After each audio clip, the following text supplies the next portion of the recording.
Salut à tous, alors c'est Frédéric Delavier. Alors ce soir je vais vous faire une petite vidéo, la seconde de l'année 2020.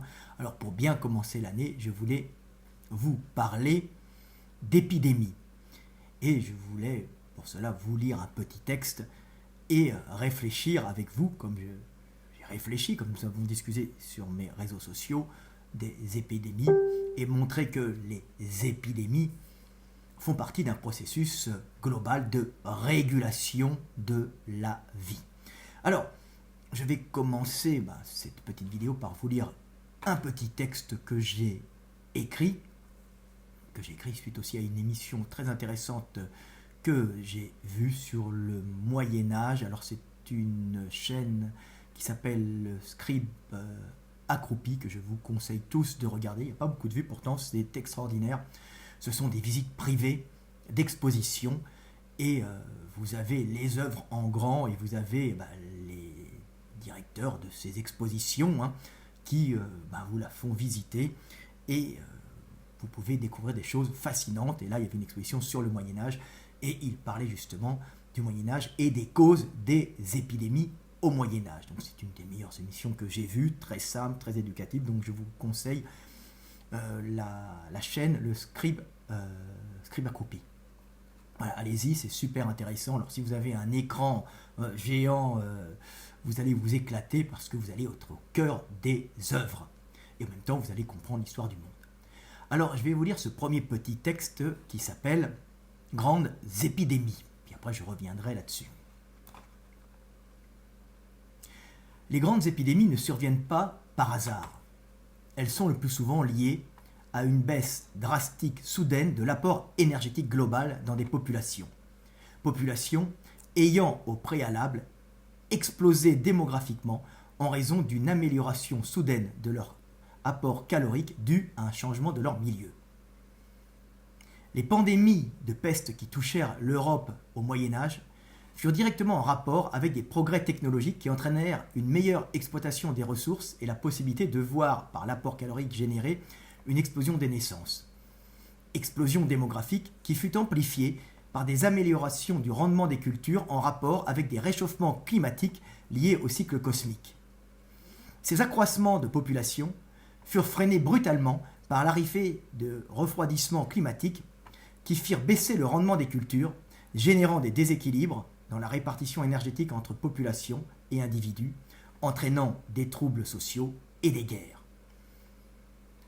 Dans ces périodes troublées, où les populations souffrent de sous-nutrition, le système immunitaire des individus ne peut plus fonctionner efficacement et des microbes peuvent coloniser les corps sans que ceux-ci puissent lutter. Ainsi, les hommes affaiblis en sous-nutrition tombent facilement malades et se contaminent les uns les autres, entraînant des pandémies qui, pour la plus terrible, réduisit la population européenne de moitié, mettant fin du même coup à la surpopulation et permettant de nouveaux survivants d'accéder à plus de nourriture et d'améliorer leur résistance immunitaire, mettant définitivement fin à la transmission des dangereux microbes. Plus récemment, la grippe espagnole qui fit entre 50 et 100 millions de morts entre 1918 et 1919, juste après la Première Guerre mondiale, qui en fit près de 20 millions, est directement en rapport avec la découverte des énergies fossiles que sont le charbon et le pétrole, qui entraînèrent un développement industriel permettant d'accroître la production agricole et qui fit exploser la population mondiale, entraînant une surpopulation. La surpopulation généra des conflits entre les populations et la guerre de 1914-18 pour les réserves énergétiques fossiles qui font tourner les machines qui permettent d'exploiter le milieu pour nourrir les hommes. Cette guerre entraîna une sous-nutrition globale dans de nombreuses populations avec un effondrement du système immunitaire des individus, ce qui permit à certaines souches mutantes et virulentes de la grippe de se répandre dans ces populations affaiblies et d'éliminer bien plus d'individus que ne l'avait fait la Première Guerre mondiale. Si dramatiques que puissent paraître ces épidémies,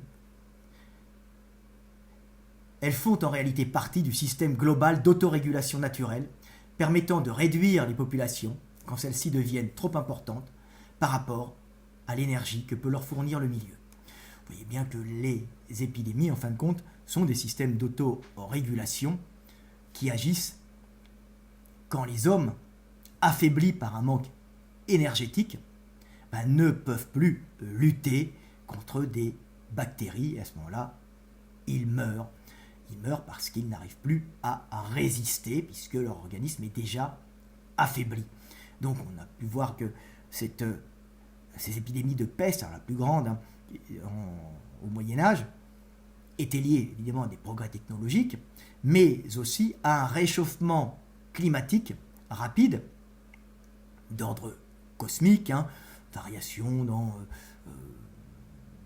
l'inclinaison de la Terre, associées, alors non, plutôt ces variations, alors il doit y avoir des variations plutôt globales au niveau des courants marins, ça doit jouer plutôt au niveau terrestre. Alors il y a évidemment des aires glaciaires qui jouent, mais c'est plus long, ces variations, ces oscillations sont plus espacées, mais il y a aussi des phénomènes terrestres locaux, inversion d'un courant marin, ou ralentissement d'un courant marin, éruption, qui entraînent par exemple un refroidissement ou un réchauffement qui peut accroître la production agricole, et après un refroidissement qui va faire comme la production agricole a été accrue, il y a démographie, et ensuite il y a refroidissement, donc moins de production agricole, et à ce moment-là, crise calorique pour les hommes qui sont en surnombre, vu que la nature ne peut plus fournir, et à ce moment-là, il y a lutte entre les hommes,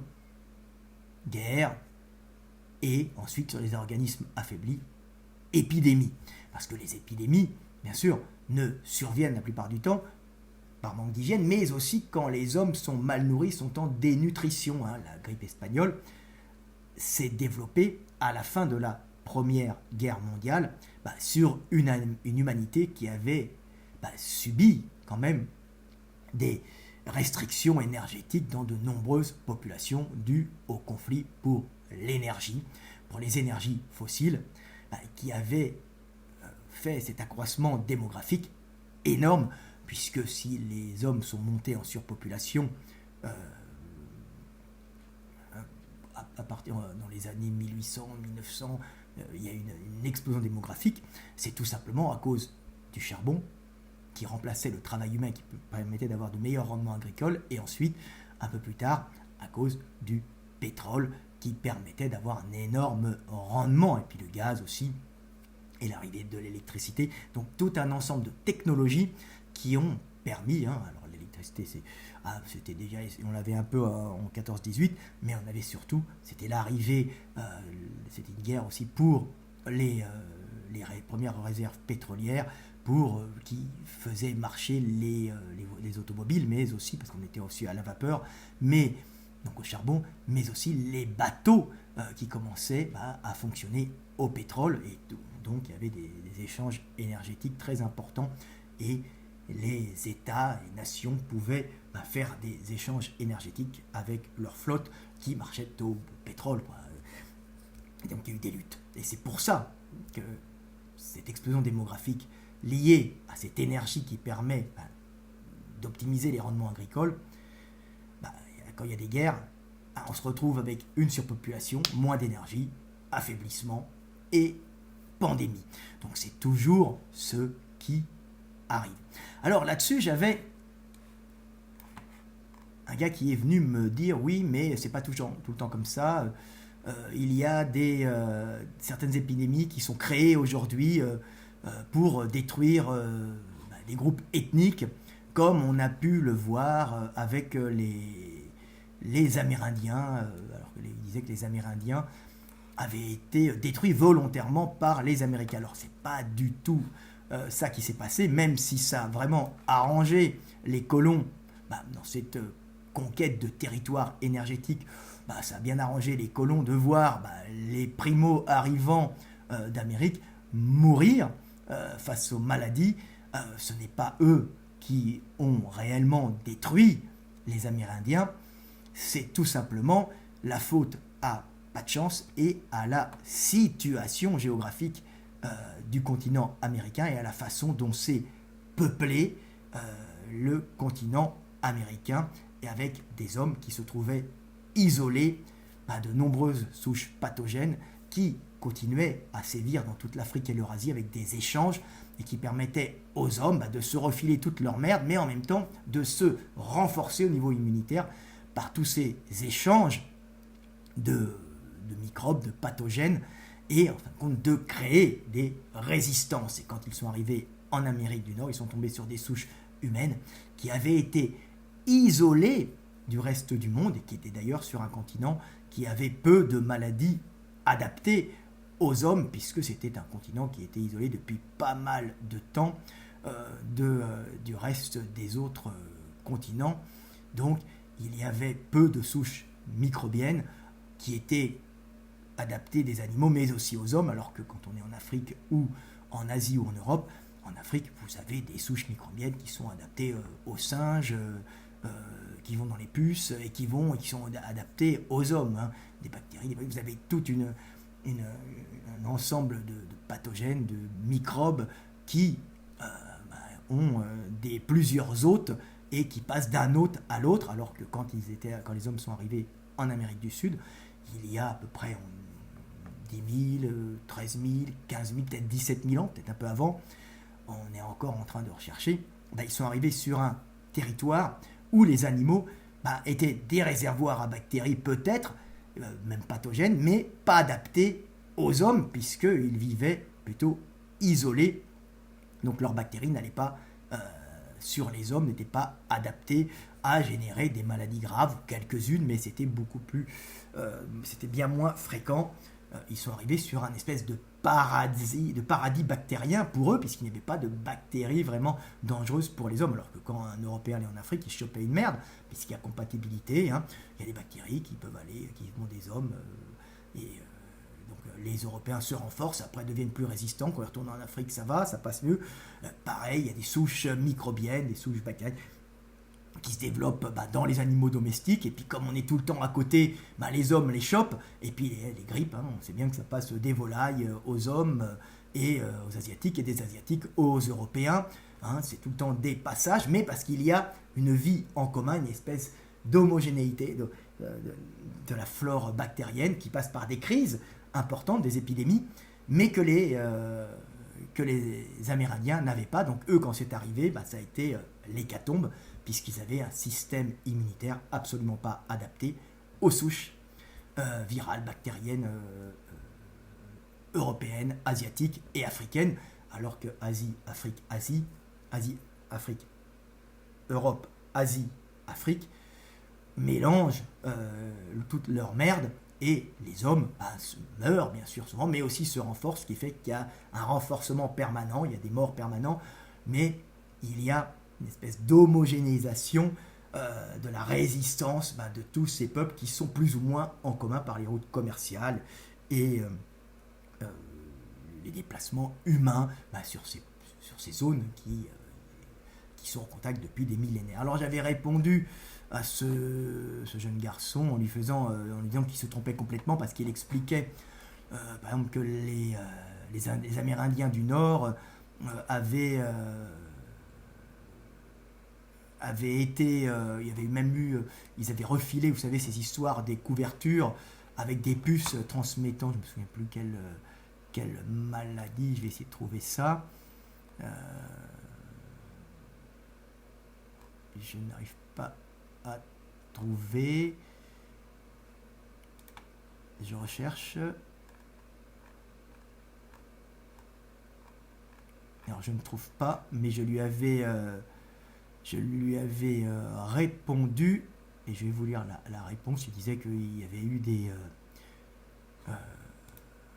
il disait que, lors du siège de Fort Pitt en 1763, quelques officiers dirigeants, dont Jeffrey Amherst, ont eu l'idée, pourtant difficile à mettre en pratique, de décimer les tribus en provoquant une épidémie de variole.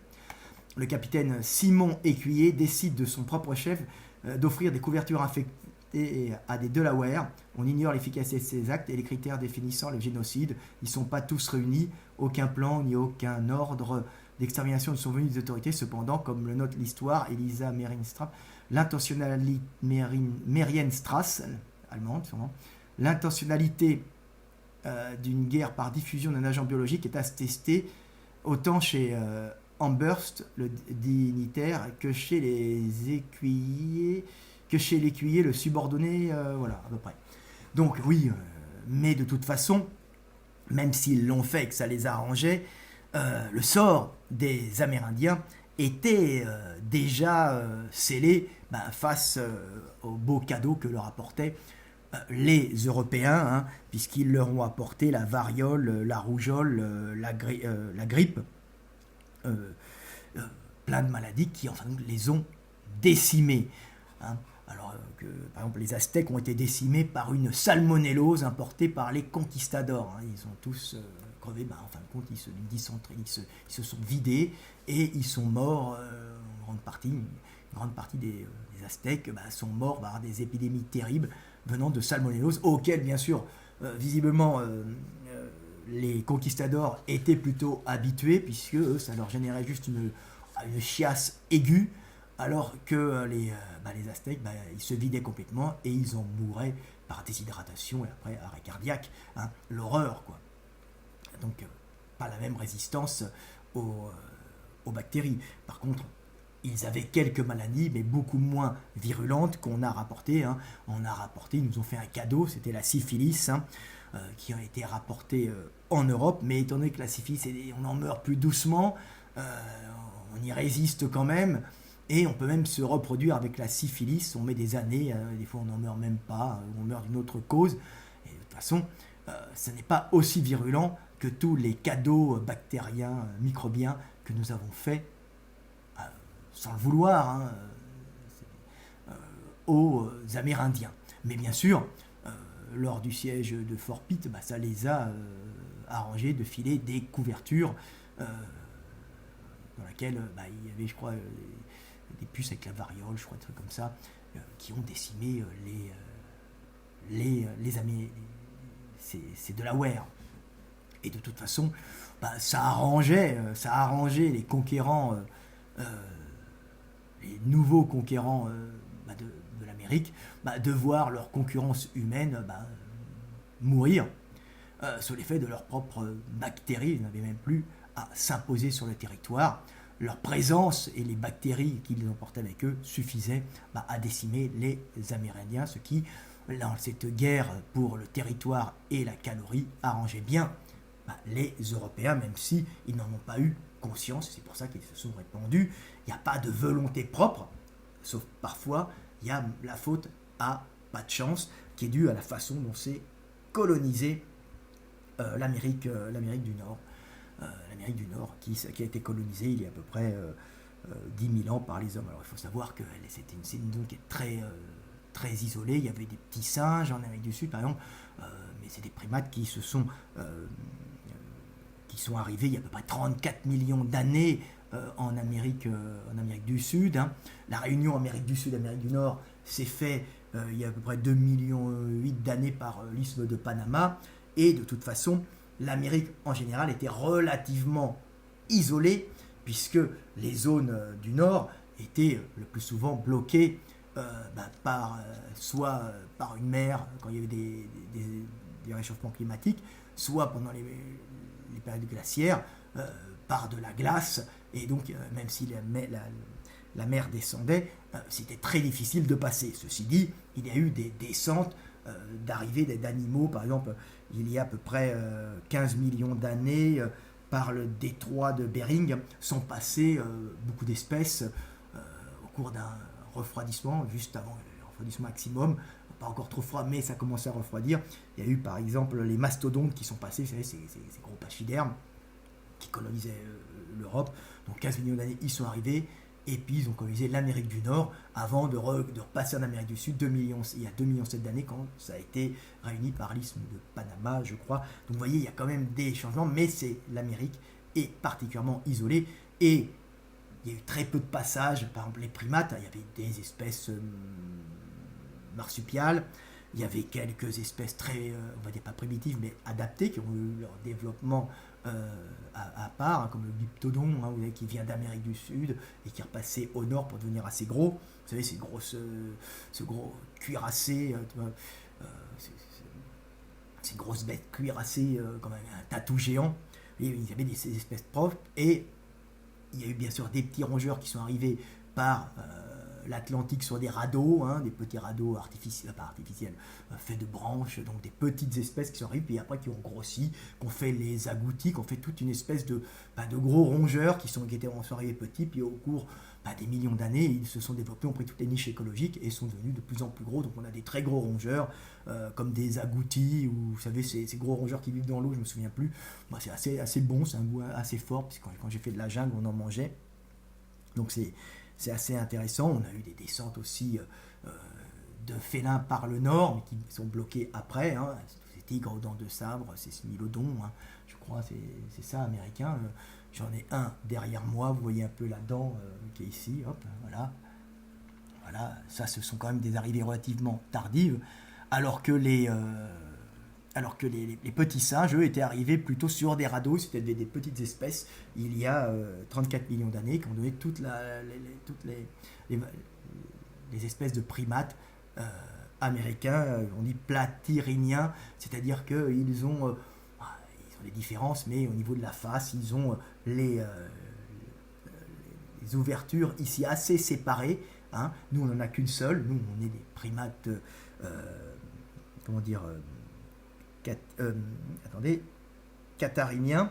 Nous, on est catarrhiniens, comme les macaques ou les gorilles, c'est-à-dire qu'on a les ouvertures nasales rapprochées avec juste un espèce de septum au milieu qui nous sépare, et on n'est pas comme les platyrrhiniens avec deux ouvertures assez larges et un nez assez large. Nous, on a un rétrécissement avec une ouverture vers le bas, et eux ont tendance à l'avoir vers le haut. Hein, bon, ça c'est un truc de primatologue, et ça s'est séparé il y a à peu près 34 millions d'années, c'est-à-dire qu'ils sont arrivés sûrement par des radeaux, ils ont colonisé l'Amérique du Sud, qui était séparée de l'Amérique du Nord. Donc on voit que les hommes, eux, sont arrivés il y a juste 18 000 ans maximum, 15 000 ans, peut-être avant, mais on va dire qu'on était sûr qu'ils étaient là il y a 13 000 ans à peu près. Hein, puisqu'on a découvert des restes il y a 13 000 ans, donc c'est assez rapide. Ils sont arrivés sur un endroit qui était vierge au niveau bactérien. Hein. Pour eux, ils avaient peu de maladies. Pour eux, ils sont passés par le détroit de Bering et ils sont descendus extrêmement rapidement du nord au sud de l'Amérique. Hein, il y a 13 000 ans, les descentes se sont fait extrêmement rapides, pour la bonne raison. En 1000 ans, je crois 1500 ans, je ne me souviens plus, vous regarderez, alors qu'on a mis des dizaines de milliers d'années, nous les sapiens, pour monter d'Afrique et aller ensuite en Europe. On s'est déplacé beaucoup plus lentement, et ça s'explique beaucoup plus simplement. Quand vous arrivez du nord, où il fait froid, où on se caille les couilles, si vous voulez, où on se les pèle, on ne va pas attendre d'être en surpopulation pour descendre, pour pas gêner le voisin. Hein. En général, dès qu'il fait mauvais, on essaye de descendre où il fait plus beau, et en général, on va vers le sud, et on va vers le sud très vite, ce qui fait que l'Amérique, qui était vierge, a été colonisée extrêmement vite, parce qu'il fait pas très bon au nord, plus agréable au sud, et qu'on va rechercher la calorie, l'énergie venue du ciel, la chaleur qui permet, l'humidité qui permet aux plantes de pousser, et la nourriture abondante de faire croître et de se multiplier. Les hommes au nord, c'est plus dur, alors que quand vous êtes en Afrique et vous voulez monter en Europe, hein, on y monte parce qu'on y est obligé. Quand il y a surpopulation, hein, on ne va pas passer d'une Afrique tropicale à une zone un peu plus sèche, hein, c'est pas marrant. On monte pas vers le nord parce que ça nous plaît, on monte vers le nord parce qu'il n'y a pas d'autres possibilités, et qu'il y a visiblement une surpopulation de chasseurs-cueilleurs, et qu'on va à chaque fois très lentement, quand on est en surpopulation, monter du sud au nord, et ensuite conquérir relativement lentement, avec de petits groupes isolés, les terres du nord. On y va un peu à reculons, parce que c'est pas sympa de quitter un endroit agréable. On quitte quand on est poussé par d'autres hommes, et on n'y va pas de son plein gré. C'est un peu ce qui s'est passé avec les Européens qui sont après allés en Amérique. C'est tout simplement parce que la surpopulation, entraînée par les progrès technologiques, forçait les hommes à s'expatrier vers des zones qu'ils espéraient plus agréables. Il faut savoir que les premiers colons qui sont arrivés en Amérique, ils y sont passés très vite. C'était très dur pour eux, le climat humide et froid. Ils sont tous plus ou moins morts des maladies qu'ils avaient emportées, puis surtout le fait qu'ils arrivaient dans des endroits sauvages et qui n'avaient pas toutes les structures sanitaires et tout le confort pour pouvoir vivre agréablement. Et c'est après qu'ils ont commencé à s'installer et à progresser. Mais ils ont été forcés de quitter l'Europe à cause de la surpopulation générée par les progrès technologiques. Voilà. C'est pour ça qu'il faut savoir que le mal est toujours dans le bien et le bien est toujours dans le mal, et que les progrès technologiques qui apportent un plus aux hommes nous permettent de mieux vivre, nous permettent d'avoir une explosion démographique, comme on l'a eu après la Seconde Guerre mondiale avec les 30 Glorieuses, où nous avons une montée de qualité de vie, une augmentation, les gens continuent à faire des enfants, ils appelaient ça les baby-boomers. Oui, maintenant on ne peut plus baby-boomer pour la bonne raison qu'on commence à arriver dans une période de surpopulation que l'on remarque déjà par le prix des logements. Les gens, tout devient plus cher parce qu'en fin de compte, on ne peut plus vivre comme on vivait avant, on ne peut plus faire autant d'enfants et à ce moment-là, on est dans un cycle déjà de pré-effondrement si on n'arrive pas à bien gérer tout ça. Mais on a quand même du recul, on a des systèmes de gestion, donc normalement ça peut aller. Mais on peut s'apercevoir quand même que l'on est dans une période de ralentissement dû tout simplement à la surpopulation. Nous ne pouvons plus faire autant d'enfants, ça coûte trop cher, le mètre carré devient trop cher dans les grandes agglomérations, c'est un signe de surpopulation. La nourriture, même si on y accède, devient de moins en moins bonne, industrielle, de moins en moins bonne qualité, créant des carences, créant des maladies. Et on voit que cette surpopulation est globale et mondiale, et elle va générer des crises énergétiques importantes, et qu'il est surtout fondamental de commencer à bien gérer la répartition énergétique globale, et surtout apprendre à restreindre nos consommations énergétiques pour éviter pendant quelque temps de tomber dans des luttes de population humaine pour l'énergie et dans des guerres et dans des épidémies. Voilà, petite vidéo de début d'année 2020. Paix sur Terre, ne vous inquiétez pas, tout est bien qui finit bien. De toute façon, après les périodes florissantes viennent les périodes de crise, qui sont des périodes tout simplement de régulation, de surpopulation, pour éviter de trop détruire le milieu. Et après ça, revient les périodes florissantes où les hommes repartent et les hommes s'épanouissent. Ce sont des cycles, mais il faudrait que l'homme apprenne à les comprendre et à les gérer, et nous en avons pour la première fois la possibilité, grâce à ces interactions des hommes entre eux, grâce à ces transmissions d'informations par les réseaux sociaux, qui permettent à de nombreux individus de cogiter, de réfléchir, d'avoir accès à l'information et éventuellement de trouver des solutions aux crises qui nous pendonnaient. C'était Frédéric Delavier. À bientôt et paix sur terre.